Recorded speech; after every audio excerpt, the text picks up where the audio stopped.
എന്താണ് digital market? So guys, ഈ ഒരു വീഡിയോയിൽ നിങ്ങൾക്ക് മനസ്സിലാവും എന്താണ് ഡിജിറ്റൽ മാർക്കറ്റിംഗ്, അതുപോലെ തന്നെ ആർക്കൊക്കെ ചൂസ് ചെയ്യാനായിട്ട് പറ്റും, അതുപോലെ എല്ലാ കാര്യങ്ങളും.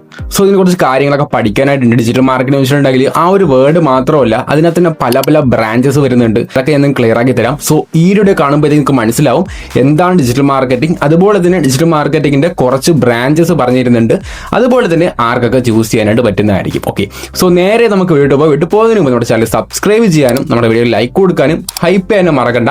അതുപോലെ തന്നെ നിങ്ങൾക്ക് ഇതിനെക്കുറിച്ച് എന്തിനോട് ചോദിക്കാൻ പറ്റുന്നതായിരിക്കും. അതിന് കമന്റ് ബോക്സ് ഉണ്ട്, അവിടെ ചോദിച്ചാൽ മതി, ഞാൻ നിങ്ങൾക്ക് റിപ്ലൈ തരുന്നതായിരിക്കും. So let's start the brand new video. Guys, first of all നമ്മൾ പഠിക്കേണ്ടത് എന്താണ് ഡിജിറ്റൽ മാർക്കറ്റിംഗ് എന്നാണ്. സോ ഡിജിറ്റൽ മാർക്കറ്റിംഗ് എന്താണ് പഠിക്കുന്നതിന് മുമ്പ് നമുക്കൊരു 10-40 വർഷം പിന്നോട്ട് പോകാം, അല്ലെങ്കിൽ ഇപ്പോഴും ചെറുതായിട്ടൊക്കെ നടക്കുന്നുണ്ട്. Okay, so first of all നമ്മൾ പഠിക്കുന്നത് ട്രഡീഷണൽ മാർക്കറ്റിംഗും അതുപോലെ തന്നെ ഡിജിറ്റൽ മാർക്കറ്റിംഗും എന്നാണ്. സോ ട്രഡീഷണൽ മാർക്കറ്റിലേക്ക് നമ്മൾ പോവുകയാണെങ്കിൽ, ഞാൻ പറഞ്ഞല്ലോ കുറച്ച് പണ്ടത്തെ കാര്യമാണ്. അന്നത്തെ കാലത്ത് നമ്മുടെ കമ്പനി ആണെങ്കിലോ അല്ലെങ്കിൽ എന്തെങ്കിലും ഓർഗനൈസേഷനോ അക്കാഡമിയോ എന്താണെങ്കിലും നമ്മൾ മാർക്കറ്റിംഗ് ചെയ്തിരുന്നത് ഒന്നെങ്കിൽ TV വഴിയാണ്, അതായത് ടെലിവിഷൻ വഴിയാണ്, അല്ലെങ്കിൽ ന്യൂസ് പേപ്പർ വഴിയാണ്. അതുപോലെ തന്നെ എന്താണ് നമ്മൾ പോസ്റ്റേഴ്സ് വയ്ക്കുമല്ലോ, പോസ്റ്റേഴ്സ്. അതുപോലെ തന്നെ ഈ പണ്ട് ജീപ്പിലൊക്കെ പോകുമ്പോഴത്തേക്ക് കുറച്ച് ഇങ്ങനെ ലെറ്റേഴ്സ് നോട്ടീസൊക്കെ അറിയുമല്ലോ. സോ അങ്ങനെയൊക്കെയാണ് പണ്ടത്തെ കാലത്ത് ഈ ഒരു മാർക്കറ്റിംഗ് എന്ന് പറയുന്ന രീതി ഇവിടെ ചെയ്തിരുന്നത്. അപ്പോൾ ഒരുപാട് ബുദ്ധിമുട്ടുണ്ട്. കാരണം വെച്ചിട്ടുണ്ടെങ്കിൽ ഇപ്പോൾ അതിനകത്ത് ഒരുപാട് പൈസ മുടക്കുന്നുണ്ട്. ഇപ്പോൾ എൻ്റെ ഒരു സ്കൂളാണ്, അല്ലെങ്കിൽ എൻ്റെ ഒരു മാർക്കറ്റിംഗ് എന്തെങ്കിലും സംഭവമാണ്, ഒരു കമ്പനി നിങ്ങൾ വിചാരിക്കുക. അപ്പോൾ ഞാനൊരു സംഭവം നോട്ടീസ് തയ്യാറാക്കിയിട്ട് ഇവർ കൊടുക്കുകയാണ്, അല്ലെങ്കിൽ TV കൊടുക്കുകയാണ്, ഇതാണ് എൻ്റെ സംഭവം എന്നൊക്കെ പറയാം. അപ്പോൾ TVക്കാർ ഇത്ര ദിവസത്തിലായിരിക്കും എന്നുള്ള ബഡ്ജറ്റ് വാങ്ങിക്കുന്നത്. ഓക്കെ, അങ്ങനെ പൈസകളൊക്കെ അടച്ചതിന് ശേഷം ഇതിൻ്റെ മെയിൻ പ്രോബ്ലം വെച്ചിട്ടുണ്ടെങ്കിൽ TV കാണുന്നത് കൊച്ചു കുട്ടികൾ മുതൽ വലിയ ആൾക്കാർ വരെ ആയിരിക്കും. ഓക്കെ, ഇപ്പോൾ ചിലപ്പോൾ കാർട്ടൂൺ ആയിരിക്കും, അല്ലെങ്കിൽ പല സംഭവമായിരിക്കാം. അപ്പോൾ ചിലപ്പോൾ എൻ്റെ ആ ഒരു സംഭവം ആ ഒരു കാർട്ടൂണിൻ്റെ ആ ഒരു ഭാഗത്തായിരിക്കും ഒരു ആർട്സ് റൺ ചെയ്യുന്നത്, അല്ലെങ്കിൽ വേറെ പരസ്യമൊക്കെ റൺ ചെയ്യുന്ന ആ ഭാഗത്തായിരിക്കും. അപ്പോൾ ഇതൊക്കെ തന്നെയാണ് മെയിനുള്ള പ്രോബ്ലം. അപ്പം ഞാൻ നോട്ടീസ് കൊടുക്കുമ്പോഴത്തേക്കും ആൾക്കാരിലേക്ക് എത്തുന്ന വേണ്ടത്ര ആ ഒരു ഓഡിയൻസിലേക്ക് എത്തില്ല. ചിലപ്പോൾ കൊച്ചു കുട്ടികൾക്കായിരിക്കും, അല്ലെങ്കിൽ വേറെത്തിലായിരിക്കാം. സോ ഇതൊക്കെയാണ് നമ്മൾ ട്രഡീഷണൽ മാർക്കറ്റിംഗിൽ ഫേസ് ചെയ്യുന്ന മെയിൻ പ്രോബ്ലം വെച്ചിട്ടുണ്ടെങ്കിൽ കുറേ അധികം ബഡ്ജറ്റ് പോകുന്നുണ്ട്. അതുപോലെ തന്നെ നമുക്ക് പ്രോപ്പറായിട്ട് ഓഡിയൻസിനെ കണ്ടുപിടിക്കാൻ പറ്റുന്നില്ല. ബട്ട് നമ്മൾ ഇന്നത്തെ കാലഘട്ടം നോക്കുകയാണെങ്കിൽ ഡിജിറ്റൽ മാർക്കറ്റിംഗ് എന്നുള്ള ഫീൽഡിൽ വന്നോടെ തന്നെ ഒരുപാടധികം കമ്പനീസ് ഓൺലൈനിലൂടെ ഗ്രോ ചെയ്തുകൊണ്ടിരിക്കുകയാണ്. എക്സാമ്പിളായിട്ട് ഞാൻ ഇപ്പോൾ പറഞ്ഞുതരാം. ഈ ഒരു ഡിജിറ്റൽ മാർക്കറ്റിംഗ് വന്നതോടെ തന്നെ നമുക്ക് പൈസ കുറവിൽ നമുക്ക് മാർക്കറ്റ് ചെയ്യാൻ പറ്റുന്നതായിരിക്കും. ഇപ്പോൾ എൻ്റെ ഒരു ഇൻസ്റ്റിറ്റ്യൂഷൻ ഉണ്ടെങ്കിൽ ആ ഒരു ഇൻസ്റ്റിറ്റ്യൂഷൻ ആർക്കാണ്, അതുപോലെ തന്നെ ആ ഒരു ഇൻസ്റ്റിറ്റ്യൂഷൻ എത്ര ഏജ് മുതൽ എത്ര ഏജ് വരെ വേണം, അതുപോലെ എല്ലാ കാര്യങ്ങളും എനിക്ക് ഈ ഒരു മാർക്കറ്റിംഗ്, അതായത് ജസ്റ്റ് ഒരു ലാപ്ടോപ്പും മൊബൈൽ ഫോണും ഉണ്ടെങ്കിൽ ഇതുവഴി എനിക്ക് ചെയ്യാൻ പറ്റുന്നതായിരിക്കും. ഓക്കെ, സോ ട്രഡീഷണൽ മാർക്കറ്റിങ്ങിന് നോക്കുകയാണെങ്കിൽ ഏകദേശം 10 മടങ്ങ് നമുക്ക് ഇനി ഡിജിറ്റൽ മാർക്കറ്റിംഗ് ഈസി ആയിട്ട് ചെയ്യാൻ പറ്റുന്നതായിരിക്കും, അതും ആർക്ക് വേണമെങ്കിലും. സോ ഇത്രയേ ഉള്ളൂ ഡിജിറ്റൽ മാർക്കറ്റിംഗ്. നമ്മുടെ കമ്പനിയോ ഓർഗനൈസേഷനോ എന്താണെങ്കിലും നമുക്ക് ഓൺലൈൻ വഴി അത് നമുക്ക് മറ്റു പല പല ആൾക്കാരിലേക്ക് എത്തിക്കാനായിട്ട് പറ്റുന്നതായിരിക്കും. അപ്പം നിങ്ങൾ വിചാരിക്കും ഇത്രയേ ഉള്ളൂ, ഇത്ര നല്ല കേസ്. ഞാൻ പറഞ്ഞല്ലോ ഇതിനകത്ത് തന്നെ പല പല ബ്രാഞ്ചസ് വരുന്നുണ്ട്. സോ നെക്സ്റ്റ് നമുക്ക് ബ്രാഞ്ചസിലേക്ക് നോക്കാം. ബ്രാഞ്ചസിൽ ഫസ്റ്റ് വരുന്നതാണ് SEO, അതായത് സെർച്ച് എൻജിൻ ഒപ്റ്റിമൈസേഷൻ. ഞാൻ സിമ്പിൾ ആയിട്ട് പറഞ്ഞുതരാം. നിങ്ങൾ നേരെ ഗൂഗിൾ എടുക്കാൻ ശേഷം എന്തെങ്കിലും അടിക്കുക, മന്തി സ്പോട്ട് നിയർ മീ എന്നോ അല്ലെങ്കിൽ ജിം നിയർ മീ എന്നോ എന്തെങ്കിലും അടിക്കുക. അപ്പോൾ ഇത് നിങ്ങൾക്ക് ടോപ്പിൽ വരുന്നൊരു വെബ്സൈറ്റ് കാണാം. അഫ്കോഴ്സ് നിങ്ങൾ അവിടെ ക്ലിക്ക് ചെയ്യുള്ളൂ. കാരണം എന്താണ്, അവിടെ ചിലപ്പോൾ 5 സ്റ്റാർ റേറ്റിംഗ്സ് ആയിരിക്കാം, അല്ലെങ്കിൽ വേറെ എന്ത് പലതും ആയിരിക്കാം. സോ അതിൻ്റെ പിന്നിൽ പ്രവർത്തിക്കുന്ന സംഭവമാണ് SEO, search engine optimisation. So ഇതുപോലെ തന്നെയാണ് നമ്മൾ ഏതൊരു വെബ്സൈറ്റ് ആയാലും എങ്ങനെയായാലും നമ്മൾ നോക്കുന്നത്. ജസ്റ്റ് നിങ്ങൾ ഇപ്പോൾ സെർച്ച് ചെയ്ത് നോക്കിക്കോ, മന്തി സ്പോട്ട് നിയർ മീ അടിക്കുകയാണെങ്കിൽ ടോപ്പ് ഫസ്റ്റ് വരുന്നൊരു സ്പോട്ട് വരുന്നതായിരിക്കും, ഷോപ്പോ റെസ്റ്റോറൻറ്റോ വരുന്നതായിരിക്കും. സോ അഫ്കോഴ്സ് നിങ്ങൾ അവിടെ ക്ലിക്ക് ചെയ്യാനായിട്ട് പോകുന്നുള്ളൂ. സോ ഇതിൻ്റെ പിന്നിൽ പ്രവർത്തിക്കുന്ന സംഭവമാണ് SEO. സോ ഇത് ഡിജിറ്റൽ മാർക്കറ്റിംഗിൻ്റെ മെയിൻ ആയിട്ട് ഒരു ബ്രാഞ്ച് ആണ്. ഓക്കെ, സോ രണ്ടാമത്തേക്ക് പോവാം. രണ്ടാമതാണ് സോഷ്യൽ മീഡിയ മാർക്കറ്റിംഗ്, അതായത് SMM. ഇത് ഞാൻ നിങ്ങൾക്ക് സിമ്പിളായിട്ട് പറഞ്ഞുതരാം. ഫേസ്ബുക്ക്, യൂട്യൂബ്, ഇൻസ്റ്റഗ്രാം, ഗൂഗിൾ, ഇങ്ങനെ പല പല സംഭവങ്ങൾ നമ്മുടെ മൊബൈലിലും അതുപോലെ തന്നെ എല്ലാത്തിലും ഉണ്ടല്ലോ. സോ ഇതിലൂടെയൊക്കെ നമുക്ക് നമ്മുടെ കമ്പനീസ് അഡ്വർടൈസ്മെന്റ് ചെയ്യാൻ പറ്റുന്നതായിരിക്കും. അതുപോലെ തന്നെ ഗൂഗിൾ നോക്കുകയാണെങ്കിൽ, ഇപ്പോൾ എക്സാമ്പിളായിട്ട് നമ്മൾ ഇൻസ്റ്റഗ്രാം നോക്കുകയാണെങ്കിലും നമുക്ക് ഒരുപാട് ആഡ്സ് വരുന്നുണ്ട്. അതായത് ഇങ്ങനെ സ്ക്രോൾ ചെയ്ത് പോകുമ്പോഴായാലും നമ്മുടെ സ്റ്റോറീസ് ഇങ്ങനെ കണ്ടു പോകുമ്പോഴത്തേക്കായാലും നമുക്ക് ഒരുപാടധികം ആഡ്സ് വരുന്നുണ്ട്. സോ ഇതൊക്കെയാണ് നമുക്ക് സോഷ്യൽ മീഡിയ വഴി മാർക്കറ്റിംഗ് ചെയ്യാൻ പറ്റുന്ന സംഭവമാണ്. അതായത് നമുക്ക് നമ്മുടെ കമ്പനീസ് ആയാലും ഓർഗനൈസേഷൻസ് ആയാലും നമുക്ക് നമ്മുടെ ഈ സോഷ്യൽ മീഡിയ യൂസ് ചെയ്ത് ചെയ്തുകൊണ്ട് തന്നെ നമുക്ക് ആഡ്സ് റൺ ചെയ്യാൻ പറ്റുന്നതായിരിക്കും. ഇപ്പോൾ എക്സാമ്പിൾ ആയിട്ട് നിങ്ങളുടെ സ്ക്രീൻ ടൈം എടുത്തു നോക്കുക, അല്ലെങ്കിൽ നിങ്ങൾ എത്ര മണിക്കൂറാണ് ഇൻസ്റ്റാഗ്രാം സ്ക്രോളിംഗ് ആലോചിക്കുകയാണ്. സോ അതുകൊണ്ട് തന്നെ നമുക്ക് ഈ ഒരു സോഷ്യൽ മീഡിയ മാർക്കറ്റ് ചെയ്തുകൊണ്ട് തന്നെ നമുക്ക് വേണ്ട ഓഡിയൻസിനെ നമുക്ക് ഇതുവഴി പിടിക്കാൻ പറ്റുന്നതായിരിക്കും. ഇപ്പോൾ എക്സാമ്പിൾ ആയിട്ട് ഞാനൊരു ഓർഗനൈസേഷൻ നടത്തുകയാണ്, ഇപ്പോൾ കിഡ്സിൻ്റെ ഒരു അക്കാഡമി നടത്തുകയാണെങ്കിൽ ഞാൻ എനിക്ക് ഈ സോഷ്യൽ മീഡിയ ഫേസ്ബുക്കോ അല്ലെങ്കിൽ ഇൻസ്റ്റാഗ്രാം യൂസ് ചെയ്ത് തന്നെ ഇവരെനിക്ക് വിളിക്കാൻ പറ്റുന്നതായിരിക്കും. അതായത് എൻ്റെ സമൂഹത്തിൽ ഇന്നൊക്കെ ഉണ്ട്, എനിക്ക് വീഡിയോസ് ആയിട്ടും അതുപോലെ തന്നെ ഫോട്ടോസ് ആയിട്ടും നമ്മുടെ ഈ സോഷ്യൽ മീഡിയയിൽ എനിക്ക് ഈ ഒരു ആഡ്സ് ആയിക്കോട്ടെ അഡ്വർടൈസ്മെന്റ് എനിക്ക് മാർക്കറ്റ് ചെയ്യാൻ പറ്റുന്നതായിരിക്കും. സോ അതാണ് SMM, അതായത് സോഷ്യൽ മീഡിയ മാർക്കറ്റിംഗ്. ഇതും one of the important branch ആണ് നമ്മുടെ ഡിജിറ്റൽ മാർക്കറ്റിംഗ് ഉള്ളത്. Number 3 email marketing. സോ നമ്മുടെ ഈ ഡിജിറ്റൽ മാർക്കറ്റിംഗ് ഫീൽഡ് എടുത്ത് നോക്കുകയാണെങ്കിൽ ഏറ്റവും വില കുറവിൽ നമുക്ക് ചെയ്യാൻ പറ്റുന്ന സംഭവമാണ് ഈ ഒരു ഇമെയിൽ മാർക്കറ്റിംഗ്. പക്ഷേ നമ്മൾ ഇന്നത്തെ കാലഘട്ടം നോക്കുകയാണെങ്കിൽ ഇപ്പം പല ബിസിനസ് ഓണേഴ്സ് ആയാലും കമ്പനീസ് ആയാലും ക്ലയൻസിനെയൊക്കെ കോൺടാക്ട് ചെയ്യുന്നത് നമ്മുടെ ഒരു ഇമെയിലേക്ക് ഇൻക്രീസ് ചെയ്ത് വന്നിരിക്കുകയാണ്. നമ്മുടെ ഇന്ത്യൻസിലായാലും നമ്മുടെ ഇമെയിൽസിലേക്ക് കൂടുതൽ ഇൻക്രീസ് ആയി വന്നത്, കാരണം അത് വളരെ നല്ല കാര്യം, എല്ലാവരും അഡ്വാൻസ് ലെവലിൽ ചിന്തിച്ച് തുടങ്ങിയിരിക്കുന്നു. സോ ഇമെയിൽ മാർക്കറ്റിംഗ് എന്താ വെച്ചിട്ടുണ്ടെങ്കിൽ ഞാൻ എക്സാമ്പിൾ ആയിട്ട് തുടങ്ങാം. നിങ്ങളിപ്പോൾ ഒരു വെബ്സൈറ്റ് കയറി, ഒരു ഷോപ്പിൽ ചെയ്യുന്ന വെബ്സൈറ്റ് കയറി, അല്ലെങ്കിൽ ഒരു ഫുഡ് പോസ്റ്റർ വെബ്സൈറ്റ് കയറിയിട്ടുണ്ട്. അപ്പോൾ നിങ്ങൾ കയറുമ്പോഴത്തേക്ക് അവർ ഓൾറെഡി നിങ്ങളുടെ കയ്യിൽ ഇമെയിൽ ഫോൺ നമ്പർ ചോദിക്കുന്നതായിരിക്കും. സോ നിങ്ങൾ ഇമെയിൽ കൊടുത്ത് ഒരു OTP ഒന്ന് രജിസ്റ്ററിംഗ് കാൾ ചെയ്തായിരിക്കും നിങ്ങൾ അകത്ത് കയറുന്നത്. അപ്പോൾ നിങ്ങൾ വേണ്ട, എനിക്കിതൊന്നും എടുക്കാൻ താല്പര്യമില്ല, ജസ്റ്റ് നിങ്ങൾ ബാക്ക് അടിച്ച് പോയി.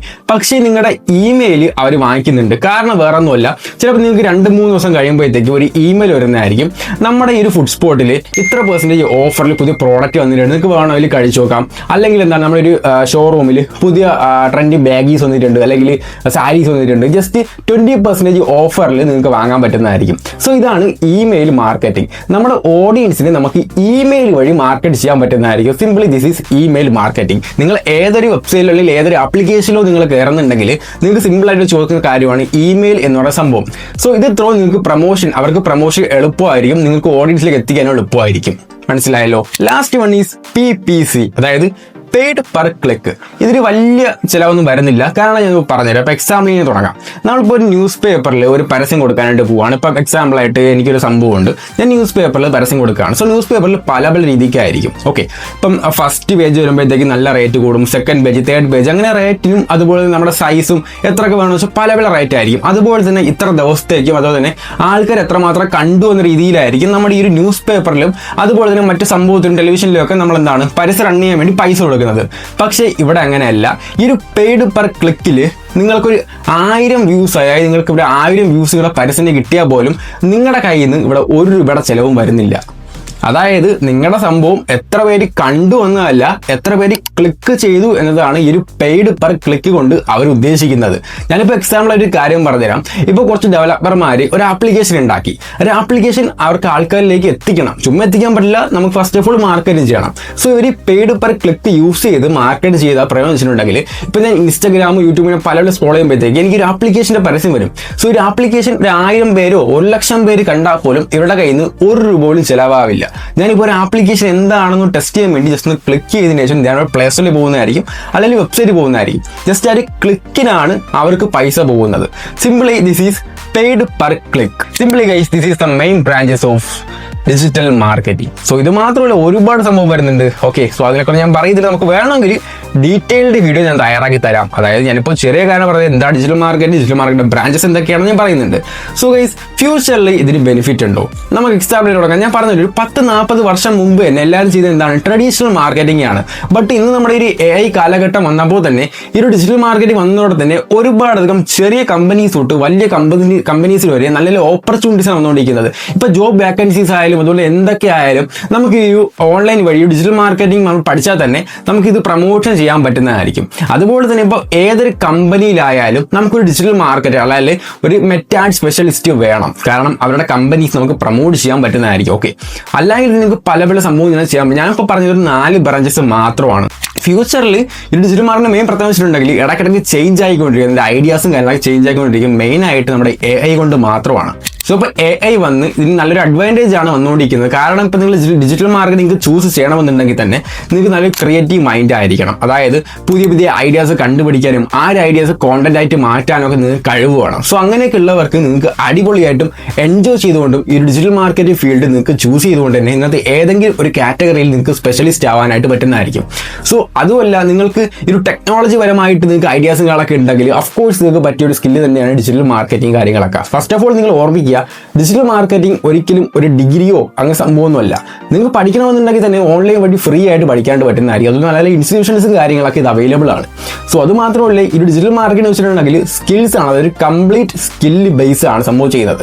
നിങ്ങളിപ്പോൾ ഡിഗ്രി പഠിച്ചുകൊണ്ടിരിക്കുന്ന ആളാണെങ്കിൽ പോലും നിങ്ങൾക്ക് ഇത് സൈഡായിട്ട് പഠിക്കാൻ പറ്റുന്നതായിരിക്കും. അതുപോലെ നിങ്ങൾക്ക് പ്രൊഫഷണൽ എടുക്കാനും പറ്റുന്നതായിരിക്കും. നിങ്ങൾക്ക് ഇത് ഫ്യൂച്ചറിലായാലും അടിപൊളിയായിട്ട് നിങ്ങൾക്ക് ചെയ്യാനായിട്ട് പറ്റുന്നതായിരിക്കും. രണ്ടാമത്തെ കാര്യം, നിങ്ങൾക്ക് ടെക്നോളജി അനുസരിച്ച് ചേഞ്ച് ആയിക്കൊണ്ടിരിക്കാനുള്ള മൈൻഡ് വേണം. ഞാൻ പറഞ്ഞല്ലോ, ഡിജിറ്റൽ മാർക്കറ്റിംഗ് ഒരിക്കലും സെയിം ആയിട്ട് പോകുന്ന സംഭവമല്ല. AI വന്നതുകൊണ്ട് തന്നെ നെക്സ്റ്റ് 10 years കഴിയുമ്പോഴത്തേക്ക് ചെറിയ ചേഞ്ചസും കാര്യങ്ങളൊക്കെ വരാൻ ചാൻസ് ഉണ്ട്. സോ അതുകൊണ്ട് തന്നെ നിങ്ങൾക്ക് ടെക്നോളജി പരമായിട്ടും നിങ്ങൾക്ക് ചേഞ്ചസ് ഒക്കെ അഡാപ്റ്റ് ചെയ്യാൻ പറ്റുന്ന ഒരു ഹ്യൂമൻ ബീയിങ് ആയിരിക്കണം. പിന്നെ AI ഇൻട്രസ്റ്റ് വേണം. കാരണം AI ഇൻട്രസ്റ്റ് വന്നാൽ മാത്രമേ നിങ്ങൾ ഇതിനകത്ത് ഇപ്പോൾ ചൂസ് ചെയ്യാവൂ. കാരണം വെച്ചിട്ടുണ്ടെങ്കിൽ ഫ്യൂച്ചറിൽ AI വരുമ്പോഴത്തേക്ക് നല്ല രീതിക്ക് ചേഞ്ചസ് വരുന്ന സംഭവമാണ് ഈ ഡിജിറ്റൽ മാർക്കറ്റിംഗ് വെച്ചിട്ടുണ്ടെങ്കിൽ. സോ ഇതിന് ആർക്കൊക്കെ എടുക്കാൻ പാടില്ല. നിങ്ങൾ നേരെ ഓപ്പോസിറ്റ് ചിന്തിച്ച് നോക്കിയാൽ മതി. കാരണം നിങ്ങൾക്ക് ചേഞ്ച് വരുത്താൻ ആഗ്രഹമില്ല. കാരണം ഒരു സംഭവം നമ്മൾ ചെയ്തുകൊണ്ടിരിക്കുമ്പോഴത്തേക്ക് അതേ മുകളിൽ നമുക്ക് ചെയ്യണം, ബട്ട് ഒരു ചേഞ്ചസ് വന്നാൽ എനിക്ക് അഡാപ്റ്റ് ചെയ്യാൻ കുറച്ച് ടൈം എടുക്കും എന്നുള്ളവർ ഈ ഒരു കോഴ്സ് അല്ലെങ്കിൽ ഈ ഒരു സ്കില്ല് നിങ്ങൾ ചൂസ് ചെയ്യരുത്. ഓക്കെ. രണ്ടാമത്തെ കാര്യം, AI ആർട്ടിഫിഷ്യൽ ഇന്റലിജൻസിനോട് എന്താണ് നമ്മുടെ ഇത് സംസാരിക്കാനും ടാക്കാനൊന്നും താല്പര്യമില്ല. അങ്ങനെയുള്ളവരും ഈ ഒരു സ്കിൽസ് ചൂസ് ചെയ്യരുത്. ഓക്കെ. സിമ്പിളായിട്ട് നിങ്ങൾക്ക് മൈൻഡിൽ കൊണ്ടുവരാൻ പറ്റുന്ന കാര്യം.